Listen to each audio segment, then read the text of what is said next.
बहुत सारी चीज़ों से जूझते पहुँचते दिक्कतों का सामना करते हुए अब हम उस पड़ाव पे आ चुके हैं जहाँ पे हर्षोल्लास के दिवस शुरू हो गए हैं, यानी कि दिवाली पे। और दिवाली के इस रंगारंग कार्यक्रम में हमारे साथ एक ऐसे मेहमान हैं जिनकी स्माइल ही अपने आप में सफिशिएंट है। हो सकता है आपको मार्केट से लॉस काफ़ी होता हो या फिर इधर उधर की और चीज़ों से आप परेशान रहते हो, लेकिन जैसे आप इनको देखेंगे आपके आधे दुख दर्द वैसे दूर हो जाते हैं। मैं बात कर रहा हूँ दिनशॉ ईरानी की, और हमेशा से कहता हूँ कि काफ़ी खुश मिजाज हैं। अगर आप इनसे कभी मिले भी तो आपको काफ़ी अच्छा लगेगा। दिनशॉ भाई, बहुत शुक्रिया, थैंक यू वेरी मच आज समय देने के लिए। अब हम साल के सबसे बड़े त्यौहार पे हैं, दिवाली पे। और इस दिवाली के त्यौहार पे जो दिवाली से पहले वाला हिस्सा था, यानी कि आज से करीब 1 महीना पहले तक हम बहुत अच्छे से सुकून से सब थे, लेकिन इस अक्टूबर के महीने में एक छोटा सा झटका मार्केट ने अपने टर्म्स में लिया।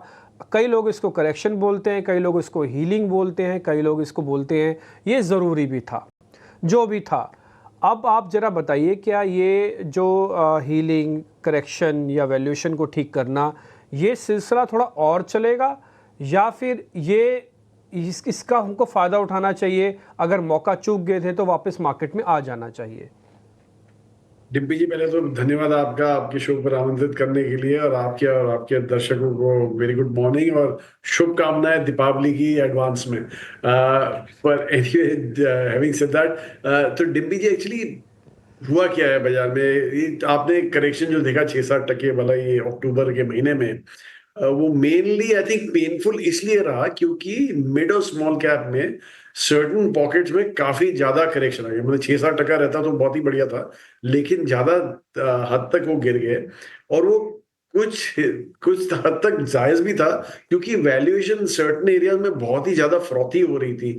और आपने देखा कि काफी वो जैसे ही रिजल्ट आए, जो सपोर्ट नहीं कर रहे थे ऐसी फ्रॉथी वैल्यूएशन में, वहां काफी हद तक एक मार भी पड़ी। ये बहरहाल आप अगर जो लार्ज कैप देखें पॉकेट को, तो हमने तो एनएसई 500 देखा, हमने उसका मार्केट कैप देखा, और जो मार्केट कैप के हिसाब से हमने जो निकाले स्टॉक, तो 2/3 जो मार्केट कैप है एनएसई 500 का, हमने यही देखा कि उसका वैल्यूएशन 19-19.5 के आसपास है, कहीं कहीं 20%, 20 टाइम फॉरवर्ड अर्निंग्स में है। तो इस हिसाब से हमें लगा नहीं कि ज्यादा स्ट्रेच था लार्ज कैप स्पेस में। बहरहाल, लेकिन जैसे मैंने बोला कि मिड कैप स्पेस में कुछ चंद ऐसे 30-40 कंपनियां थी जहां पे काफी फ्रॉड था। स्मॉल कैप में तो सारा ही पूरा इंडेक्स ही बड़ा फ्रॉथी था, तो इसलिए आपने वो करेक्शन देखा। पर हमें लग रहा है कि ये एक्चुअली एक हिसाब से मार्केट ने आपको एक वार्निंग भी दे दी है कि देखिए, पूरा एक ड्रीम रन नहीं होता बाजार में, ऑलवेज देयर इज चॉपीनेस। तो इसलिए जरा संभल के इन्वेस्ट कीजिएगा, और जहां आपको वैल्यू दिखे वहीं वहीं पे आज की तारीख में इन्वेस्ट कीजिएगा। क्योंकि हमें नहीं लगता कि अगली दिवाली तक आपको ऐसा इतना जो आपने रन देखा ये एक दिवाली से, मतलब दिवाली तक नहीं बोलूंगा, पर अक्टूबर शुरुआत तक जो आपने रन देखा, वैसा रन शायद आपको वापस रिपीट ना हो। तो बहुत सिलेक्टिवली आपको यहाँ से अभी आपको मूव करना पड़ेगा। Earliest possible correction, but keep hopes high. Well explained, Dinshaw sir. Good morning, Mansi this side. बाजार में चाहे गिरावट हो या फिर मजबूती हो, आपके चेहरे की चमक और स्माइल बरकरार रहती है, और हो भी क्यों ना, सही लेवल्स पर सही डिसीजंस लगातार आप लेते हैं। लेकिन हर 2 या 3 क्वार्टर्स के बाद अगर देखें, लीडरशिप जो है ना वो मार्केट में बदलती नजर आती है। जो पिछले साल ठीक था वो इस साल परफॉर्म नहीं कर रहा, और आने वाले साल में क्या होगा इस पर लगातार सवाल होते हैं। तो अब आप जब हमारे साथ जुड़े हैं तो बताइए कि इस दिवाली से अगली दिवाली तक आपको क्या लगता है, कहां पर नजर होनी चाहिए, कौन से ऐसे पॉकेट्स हैं जो कि आउट परफॉर्म करेंगे? जी, एक तो गिवन है कि फाइनेंशियल्स वो तो पक्का आपको दिखना चाहिए आउट परफॉर्मेंस।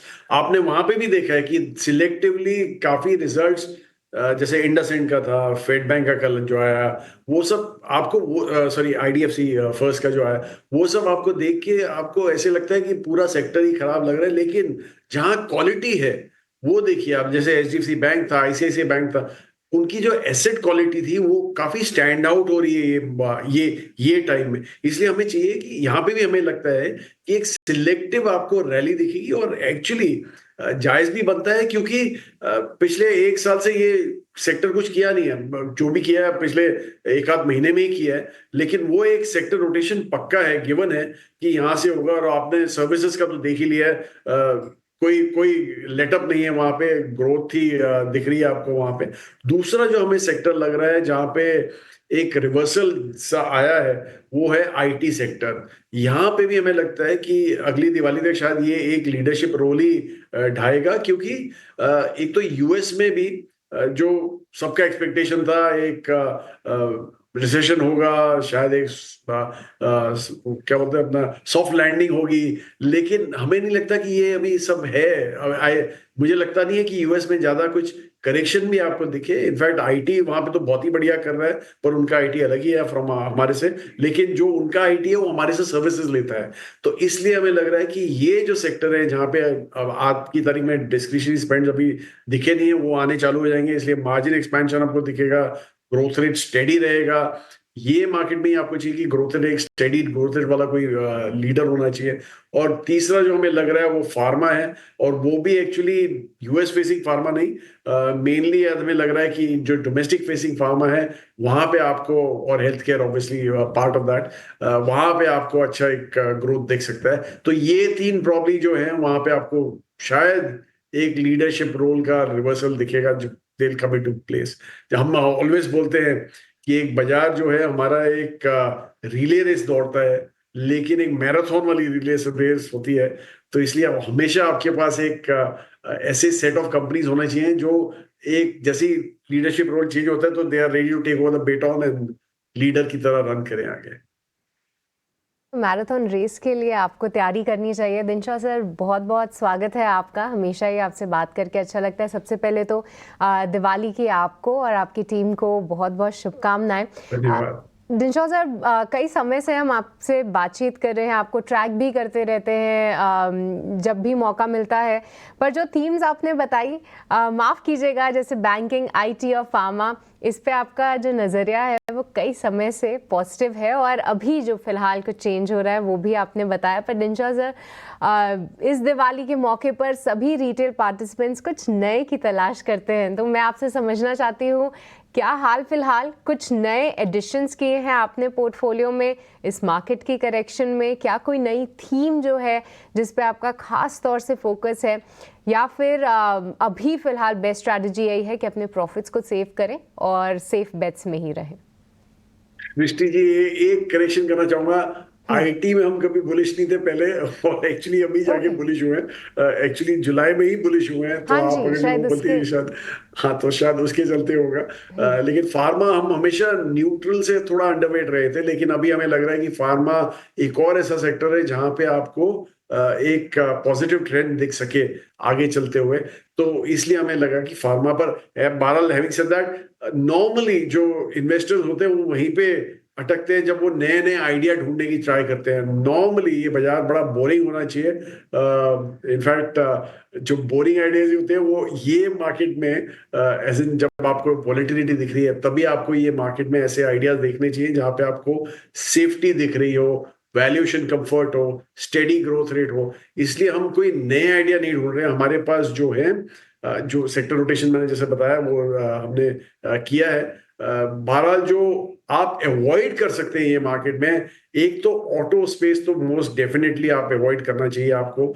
आई थिंक बहुत फ्रॉड बिल्ड हो चुका है वहां पे ऑलरेडी। आपने देख लिया कि डोमेस्टिक कंजम्पशन, अर्बन, रूरल तो पहले ही सफर कर रही थी, अर्बन भी पिकअप नहीं हो रहा है, और इसलिए हमें लग रहा है कि यहाँ पे मोटा आपको वैल्यूएशन जो स्ट्रेच हो गए हैं वो करेक्शन देख सकते हैं वहां पे वैल्यूएशन में ऐसा, इसलिए अर्निंग्स ग्रोथ भी सपोर्ट नहीं करेंगी।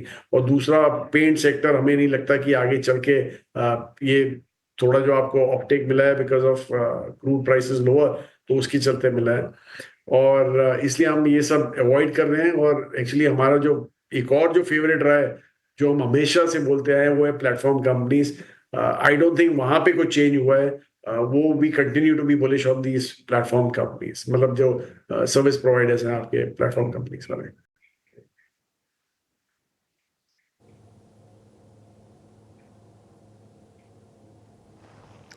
ठीक है, डन। तो ये कुछ कुछ सेक्टर्स स्पेसिफिक और सारी इन्फॉर्मेशन देते आ रहे हैं। दिनशो, बस इतना मेरे को और बता दीजिएगा कि अगले 3-4 ट्रिगर कौन से हैं जो हमको वॉच करने हैं ये बात सच है कि अलग अलग तरह के पार्टिसिपेंट हैं मार्केट के अंदर, स्विंग ट्रेडर हैं, इन्वेस्टर हैं, लेकिन इवेंट पे सब पे असर पड़ता है, वो इन्वेस्टर को भी डालता है असर, है ना। तो 3-4 इवेंट ऐसे कौन से जो हमको देखने हैं, उसको क्लोजली ट्रैक करना, आइदर पॉजिटिव आइदर नेगेटिव। जी, एक्चुअली ट्रिगर पॉजिटिव भी हो सकते हैं, नेगेटिव भी हो सकते हैं, इसलिए जो आपको रेगुलर ट्रैक करना पड़ेगा, एक तो क्वार्टरली नंबर्स तो आपने देख ही लिए हैं। हमें नहीं लगता कि सितंबर के numbers will be any positive. हमें लग रहा है कि यहाँ पे इनफैक्ट थोड़ा नेगेटिव ही आपको प्ले आउट करना पड़ेगा, बिकॉज काफी हद तक जो अभी आएंगे नंबर्स वो इतने बढ़िया नहीं दिखेंगे शायद आपको। कंजम्पशन स्पेस हमने देख ही लिया है कि कितना स्ट्रेस्ड है वहां पे। But anyway, having said that, दूसरा जो आपको ट्रिगर आपको देखना पड़ेगा वो तो ऑब्वियसली आरबीआई के ऊपर है काफी हद तक। बेसिकली कब वो लिक्विडिटी रिलीज करते हैं सिस्टम में। अनफॉर्चुनेटली रूपी पे इतना प्रेशर आ गया है, तो मुझे नहीं लगता वो इतनी जल्दी में करेंगे। हम पहले सोच रहे थे कि प्रॉब्ली दिसंबर में कुछ होगा, लगता नहीं है। अभी लग रहा है कि शायद मार्च क्वार्टर या मे बी जून क्वार्टर तक स्ट्रेच हो जाए, तो वो पॉजिटिव ट्रिगर भी हमें ज्यादा देखने को दिख नहीं रहा है ज्यादा आगे चलते हुए। और obviously liquidity release will be the first one, और दूसरा obviously the interest rate cut जब भी आरबीआई अंडरटेक करेगा, पर हमें लग नहीं रहा कि इतनी जल्दी में होने वाला है। तो वो दूसरा ट्रिगर है। तीसरा तो ऑब्वियस है, जो एफआई के फ्लोज हैं जिस हिसाब से नेगेटिव चले जा रहे हैं, और हमें नहीं लगता कि ये चाइना प्ले था। हमें उल्टा ये लग रहा है कि क्योंकि चाइना में भी आप देखिए हमारा तो फ्लो आउटफ्लो हुआ ही है। अगर जो आप देखिए प्राइमरी मार्केट में हमारे सेकेंडरी मार्केट में, अगर जो आप प्राइमरी आउट रखें तो सेकेंडरी मार्केट में $10.5-11 बिलियन मंथ टू डेट तक अभी तक आउटफ्लो हुआ है। तो काफी बड़ा फ्लो है एक छोटे से महीने में एब्जॉर्ब करने के लिए। लेकिन आप चाइना अगर जो देखें तो चाइना में भी ये महीने में $12 बिलियन का आउटफ्लो ही हुआ है, वहां पे भी इनफ्लो नहीं हुआ है। तो इट्स ऑब्वियस कि मुझे लगता है कि पैसा शायद एक ट्रम्प ट्रेड जैसे बोलते हैं वो अंडरटेक कर रहा है, यूएस वापस जा रहा है, वहां पे उनको ज्यादा सेफ्टी दिख रही है, they are hoping that Trump will come back. तो मुझे लगता है कि उसके लिए वो ट्रेड प्ले आउट हो रहा है। लेकिन एज जैसे बोलते हैं ना कि buy on rumour sell on news, तो जैसे ही वहां पे रिजल्ट्स आउट हो जाएंगे जो नवंबर में है एक्सपेक्टेड, तो उसके बाद शायद आपको दिखे कि वो जो ट्रिगर है आपका पॉजिटिव हो रहा है। हैविंग सेड दैट, ये पैसा नॉर्मली लार्ज कैप में जाता है, इसलिए मैं कंफर्ट ज्यादा लार्ज कैप में है आज की तारीख में, and certain pockets of mid cap. तो I think these are the few triggers जो आपको देखने पड़ेंगे। ऑब्वियसली लास्ट ट्रिगर जो है वो तो यूएस इलेक्शन का है, and how that impact will come through. So absolutely Dinshaw sir, 360 degree analysis, बहुत शुक्रिया आपका हमारे साथ जुड़ने के लिए, सवालों के जवाब देने के लिए, और इस त्योहारी माहौल में बाजार की नब्ज को कैसे आप पकड़ते हैं हमें समझाने के लिए। आपको दिवाली की ढेरों शुभकामनाएं।